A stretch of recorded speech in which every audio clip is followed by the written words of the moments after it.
Muy bien, buenas noches. Vamos a seguir con nuestro estudio de las dispensaciones y vamos a terminar esta noche con la dispensación de la ley. Habíamos visto la semana pasada que Dios le dio un deber al hombre y la responsabilidad era de obedecer toda la ley y recibir al Mesías cuando éste viniese. El pueblo de Israel en el monte de Sinaí hizo un compromiso y a lo largo de la historia, lamentablemente, no cumplieron ese compromiso. Dios le da la ley, Dios le da los preceptos, Dios le da los rituales de sacrificio para que ellos puedan arreglar con Dios cuando cometiesen pecado. Y vemos ahí que Dios entrega al pueblo de Israel por mano de Moisés todo lo que era su voluntad. Pero tristemente no se cumple ese deber. Y en esta dispensación, entonces vemos que Dios entrega la ley y hasta el tiempo de hoy tenemos la revelación escrita de la voluntad de Dios. Y todo esto el pueblo de Israel tenía que guardar hasta que viniese el Señor Jesús.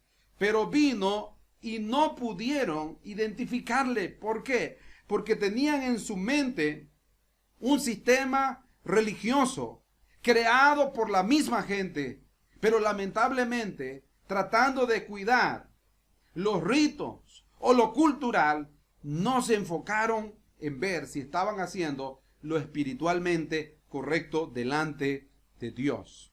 Ellos tenían la responsabilidad de obedecer toda la ley y de recibir al Señor Jesús. Pero tristemente, a lo largo de la historia, vemos que el ser humano no ha querido someterse a la voluntad de Dios. No ha querido seguir el plan de Dios a la manera de Dios. Eso lo vemos en este tiempo. Lo vemos en este tiempo porque el ser humano no quiere escuchar la palabra y rechaza la palabra, pero puede irse por cualquier tipo de filosofía. El ser humano rechaza la palabra y prefiere más la cultura, más el antropocentrismo, el humanismo, pero no quiere el gobierno de Dios. Y a lo largo de esta dispensación se ve que Dios está gobernando, dirigiendo a su pueblo. Pero, nuevamente, el ser humano no quiere dejarse gobernar por Dios y quiere seguir la cultura que llevan los demás pueblos. Por lo tanto, hay un fracaso. El pueblo caía una y otra vez en pecado, principalmente en idolatría. Pero sin lugar a dudas, su mayor fracaso fue cuando rechazan a Jesucristo como el Mesías. Sí, como escucha, lo rechazan a Jesucristo como el Mesías. Recordemos un poco. La tierra de Canaán fue conquistada. Entonces empieza Israel a distribuirse. Y en este tiempo gobiernan los jueces. Pero llega un punto donde ellos quieren un rey y entonces empiezan a pedir por un rey. Pero tristemente cuando piden un rey, mire lo que dice en primera de Samuel 8:6, dice, pero no agradó a Samuel esta palabra que dijeron, danos un rey que nos juzgue. Y Samuel oró a Jehová y dijo Jehová a Samuel, oye la voz del pueblo en todo lo que te digan, porque no te han desechado a ti, sino a mí me han desechado, para que no reines sobre ellos. Note usted. Ahora, ¿qué vemos aquí? Vemos a un pueblo rebelde. Vemos a un pueblo que no está queriendo ser guiado, gobernado por parte de Dios. Vemos a un pueblo que no quiere nada con Dios, sino que está mirando al vecino y dice, ellos tienen rey, nosotros queremos rey. Entonces, aquí ellos están diciendo, no queremos teocracia, no queremos que Dios gobierne. En este tiempo, en este periodo de la ley, Dios usaba instrumentos humanos para transmitir su palabra y su voluntad al pueblo. Esos instrumentos eran los profetas. Deuteronomio 18:15, fíjese. Los sacerdotes, Deuteronomio 33, del 8 al 11. Los llamados jueces o caudillos. Así que Dios los llamaba a ellos con un enfoque específico, Jueces 3:9. Los llamaba con un enfoque específico para cumplir la voluntad del Señor, juzgar, llamar la atención a que las cosas se hagan como Dios quiere. Luego, el gobierno de los reyes empieza después de Samuel con Saúl, el primer rey, pero este rey no tenía el corazón para Dios. El pueblo pedía un gobernante visible, un gobernante terrenal.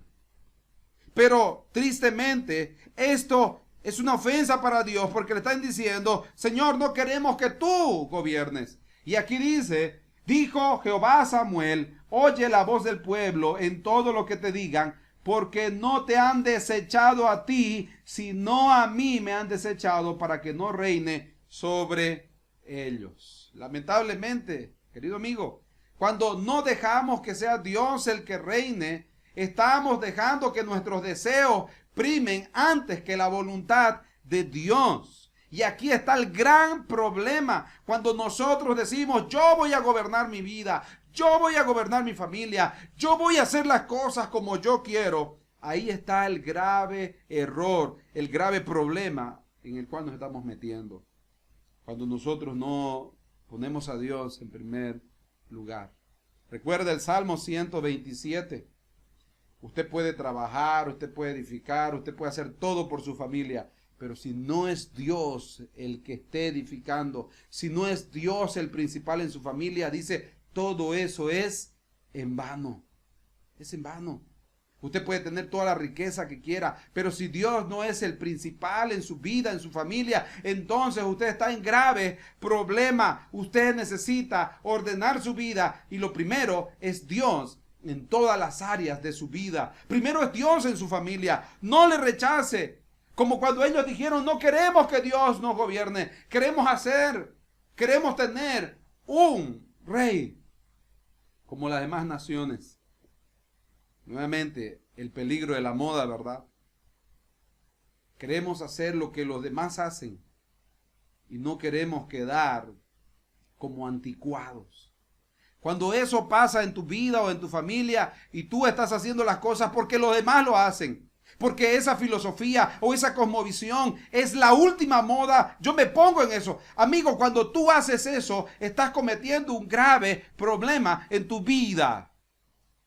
Vas a traer dolor, porque no se trata de cuál es la última tendencia, no se trata de cuál es la última ideología o cuál es la última filosofía, no se trata de eso, se trata de estar en la voluntad de Dios y en obediencia a Dios. Pero el pueblo dijo, no queremos que Dios nos gobierne, queremos tener a alguien que nos gobierne. Pero cuando vemos a los reyes, vemos a Saúl, un hombre que no tenía el corazón para Dios, un hombre impulsivo. Luego aparece David, un hombre conforme al corazón de Dios. Luego Salomón, que inicia bien, pero después se desvía. Tenía un medio corazón para Dios, ¿verdad? Entonces, amigos, y así sucesivamente vemos diferentes reyes en Israel. Finalmente, Israel se divide en dos y luego son exiliados. ¿Todo por qué? Por desobediencia a la palabra de Dios. Por desobediencia a la palabra de Dios. Así que, queridos amigos, miren ustedes, pero luego de 70 años empiezan a se reedifican los muros de Israel, de Jerusalén, se reedifica el templo, hay un avivamiento, ¿verdad? Un acercamiento, un arrepentimiento y vuelven a Dios. Amigos, así debe ser la vida del creyente. Si usted le está fallando a Dios, debe acercarse a Él, debe venir a Él, debe pedir perdón al Señor. Deje de gobernar usted su vida. Permita que sea Dios el que gobierne a través de su palabra. a través del Espíritu Santo y empiece a hacer las cosas como a Dios le agrada. Empiece a dirigir su familia en base a los principios de la palabra. Dirija su vida en base a los principios de la palabra. Eso le va a edificar, eso le va a fortalecer. Después hay un periodo de 400 años de silencio. En ese periodo de 400 años de silencio, pues Dios no habla. Y al terminar el periodo, aparece nuestro Señor Jesús. Y podemos ver Mateo, Marcos, Lucas, Juan, la descripción de la llegada del Señor Jesús. Esta dispensación dura 1711 años. Esa dispensación, el hombre se muestra débil a la obediencia a la palabra del Señor. Entonces no obedece y esto trae consecuencias. Pero lo más triste, la desobediencia más dolorosa es cuando llegó Jesús y no le reconocieron a él como el Mesías Salvador, sino que lo rechazaron. Y eso es realmente muy peligroso. En Juan 1, 9 al 11, mire lo que dice: aquella luz verdadera que alumbra a todo hombre venía a este mundo. En el mundo estaba, y el mundo por él fue hecho, pero el mundo no le conoció. A lo suyo vino, y los suyos no le recibieron. Note lo que dice acá. Aquellos que deberían estar esperando al Mesías con los brazos abiertos.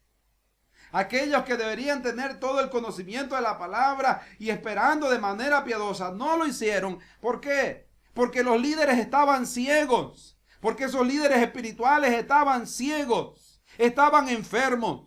Estaban corrompidos, se habían corrompido con la política, se habían corrompido con las riquezas, se habían corrompido y no estaban atendiendo realmente a lo importante. Y es lo mismo que sucede hoy, es lo mismo. A veces estamos tan enfocados en la riqueza, tan enfocados en la política, tan enfocados en otras cosas que dejamos de ver lo importante. Y lo importante es Jesús, la luz verdadera para que alumbre su vida, para que alumbre su familia. Dice: a los suyos vino y los suyos no le recibieron, le rechazaron. Por lo tanto, este rechazo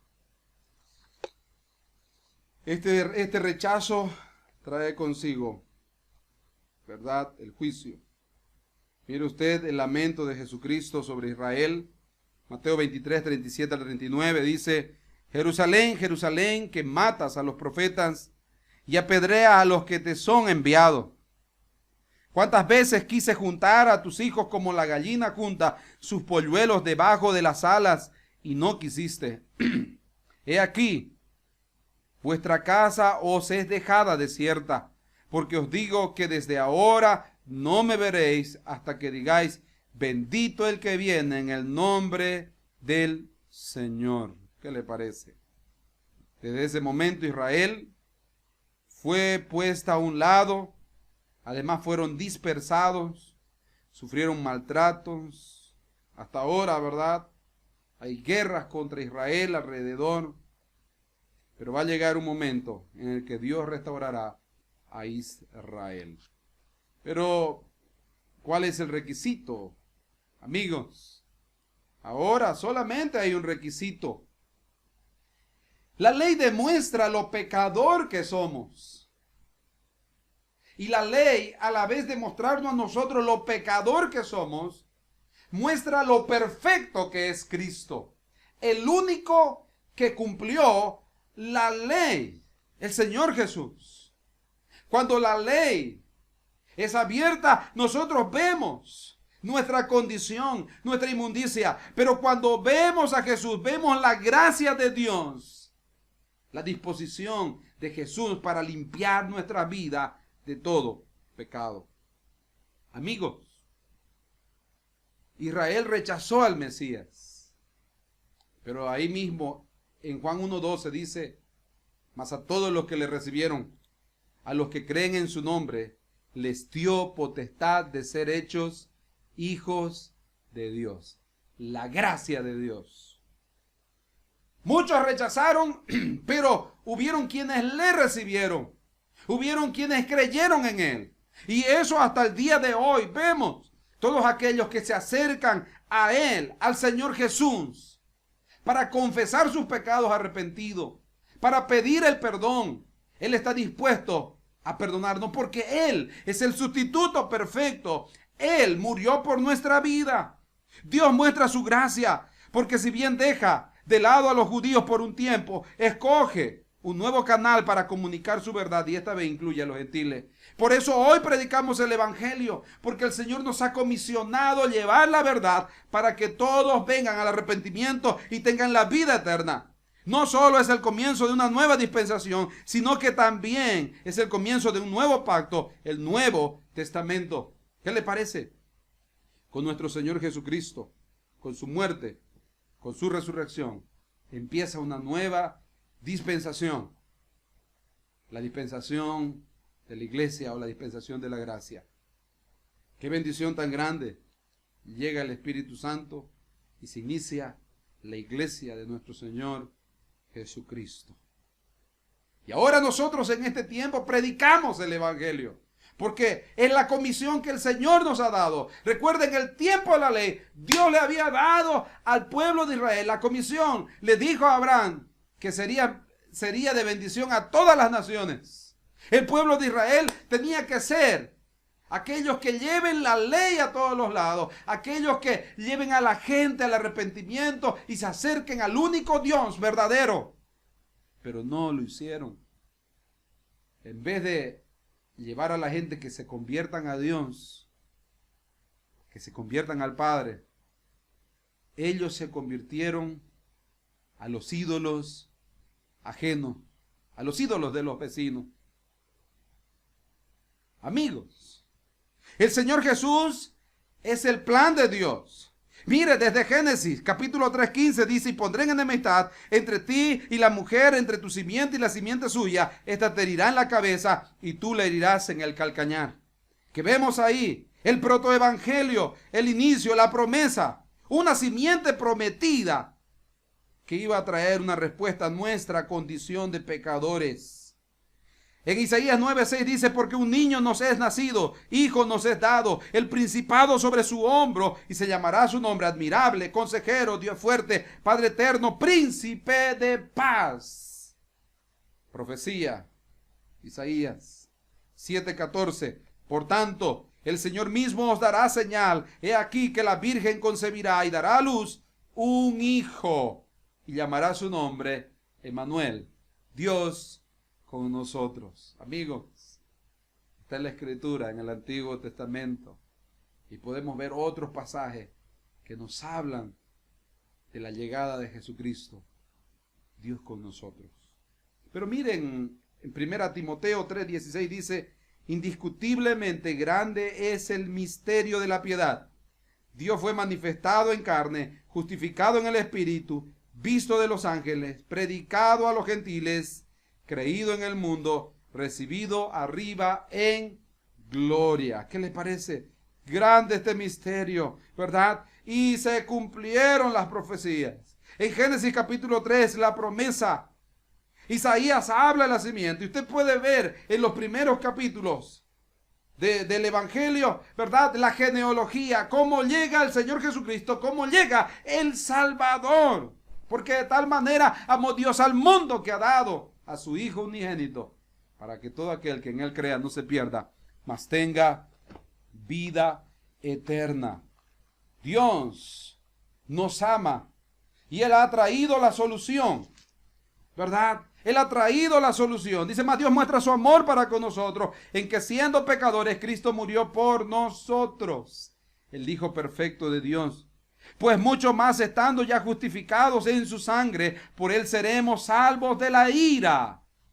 La ley, la perfecta ley de Dios, muestra nuestra condición y nos hace reconocer que somos pecadores, porque no podemos cumplir la ley. Muchas veces fallamos, no la cumplimos, pero Jesús lo cumplió por nosotros. Él cumplió la perfecta ley. Y cuando Él muere en la cruz, el último sacrificio, El último sacrificio, Él derrama su sangre para que nosotros seamos salvos de la ira. Él en la cruz se hizo pecado por nosotros. Él en la cruz sufrió la ira que yo debería sufrir, que usted debería sufrir. Dice en el 10, Romanos 5:10, porque si siendo enemigos fuimos reconciliados con Dios por la muerte de su Hijo, mucho más, estando reconciliados, seremos salvos por su vida. ¿Qué le parece? Salvos por su vida. Vida eterna. Reconciliados y vida eterna. Y no solo esto, sino que también nos gloriamos en Dios por el Señor Jesucristo, por quien hemos recibido ahora la reconciliación. Y qué bendición tan grande. Hemos sido reconciliados en Cristo Jesús. Amigos, el pueblo de Israel tuvo la revelación, tuvo la ley, tuvo un sistema de sacrificios, un sistema de adoración a Dios. Pero muchas veces le fueron desleales a Dios. Dios manda a Jesucristo, el último sacrificio, para perdonar nuestros pecados, limpiar nuestro corazón y nuestra vida, reconciliarnos con Él y darnos la vida eterna. Amigos, solo en Cristo tenemos la salvación. Solo en Cristo podremos serle fiel a Dios, porque su Espíritu Santo nos sella y pone en nosotros lo que debemos hacer para honrar a Dios. Amigo, le animo, acérquese a Dios.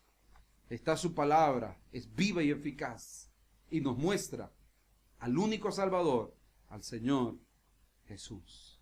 Que Dios le bendiga y le invito a que usted se pueda acercar a Él confiadamente. Padre, gracias por este tiempo, por tu palabra, que nos edifica, nos fortalece.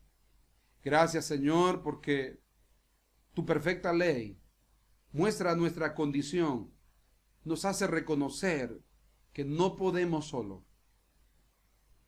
Muestra que somos débiles pecadores. Pero gracias porque nuestro Señor Jesús, tu Hijo perfecto, murió en la cruz por nuestros pecados y ha resucitado para darnos vida eterna. Y en Él podemos tener la salvación. Gracias, Padre. Si hay alguien que no te conoce, Señor, que se pueda acercar confiadamente, porque ahí, en Cristo, se encuentra el oportuno socorro. Gracias, mi Dios. Amado, oramos en el nombre de nuestro Salvador. Amén. Amigos, que Dios les bendiga grandemente. Les espero el día martes a las 7 de la noche para seguir estudiando la palabra del Señor en un tiempo de consejería. Bendiciones.